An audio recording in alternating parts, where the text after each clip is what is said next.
Hello everyone, Maciek's here.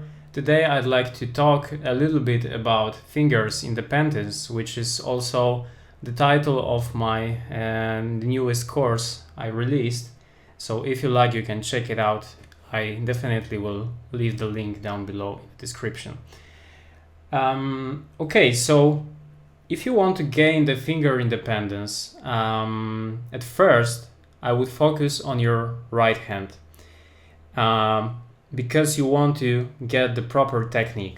Okay, so be careful that you practice 1 note, 2 notes, 3 notes, 4 notes per string, etc. You can go up to 7, 8 if you like, but that's the kind of warm-up I tend to do every day, or at least every day. Okay, so you can start with basic 4 notes per string.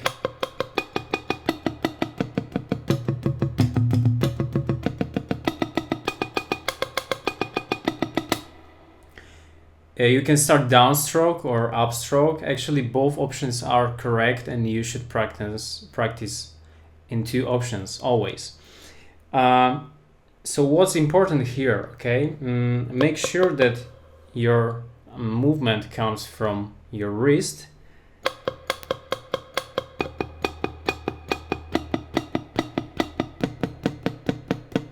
Okay, so we try to avoid the the picking motion from the elbow or using our thumb. Okay, something like that. So you want to master that kind of picking at first. Then you can skip to 2 notes per string,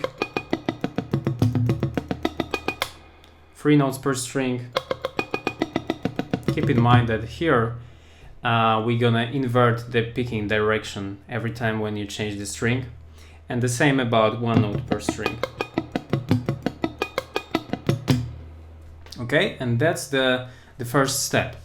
The second step is to add your left hand, and you can start with practicing actually only 2 fingers. Okay, so 1, 2, 2, 3, and 3, 4.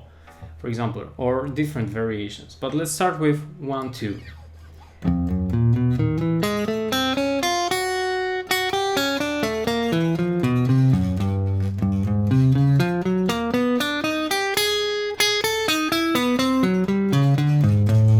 If you like to practice 4 notes per string, for example, you can always double each note. So it doesn't matter, it always works. And what's important here, your hand position, okay? Because we don't want our hand to be like that. So I encourage you, you can, for example, press the notes on the first string, for example, and do the same.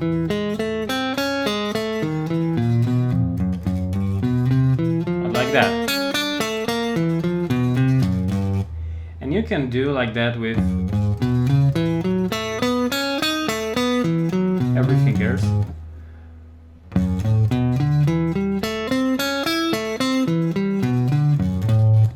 Hopefully you get the idea.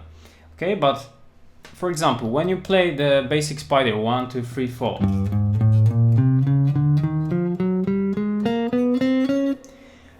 normally I encourage my students to release the fingers because we don't want our hand to be stuck on the fretboard. But if you are a beginner player and you struggle with your hand position, you should like add fingers. Okay, so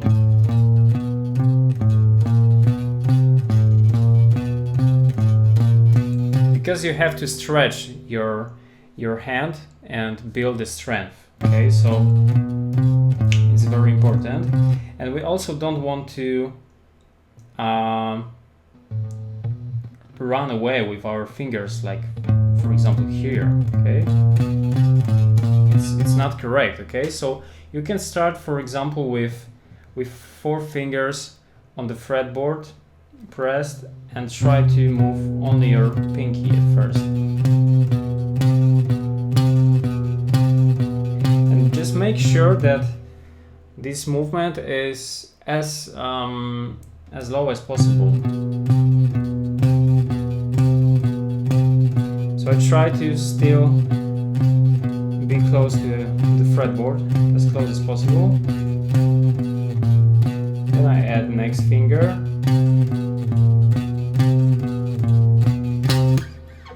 And you can add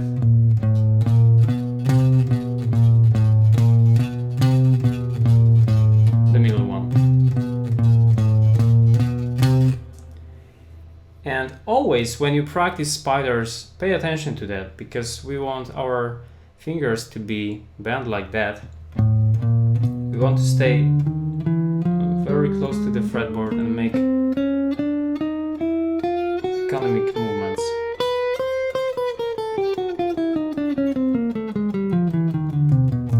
Once you get it, of course, you can like go on and skip to next finger combinations. Okay, so instead of playing 1 2 3 4, let's play 1 4 3 1 2 4 3. Sorry.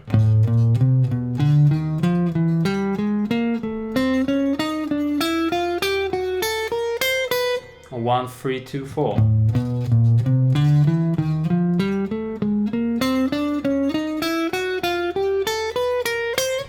You see, whatever I play, I try to be very stay low and close to the fretboard. Okay, so this is crucial. Of course, to gain your fingers independence, you can mix up different approaches. So you can play the spider exercise with string skipping, for example.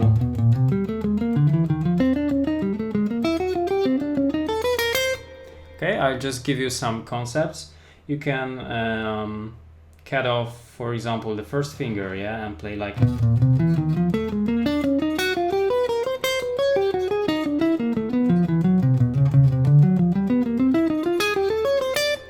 Actually, any finger combination will do.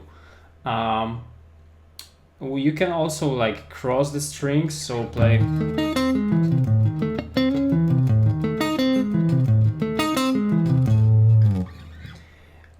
And we can go like that.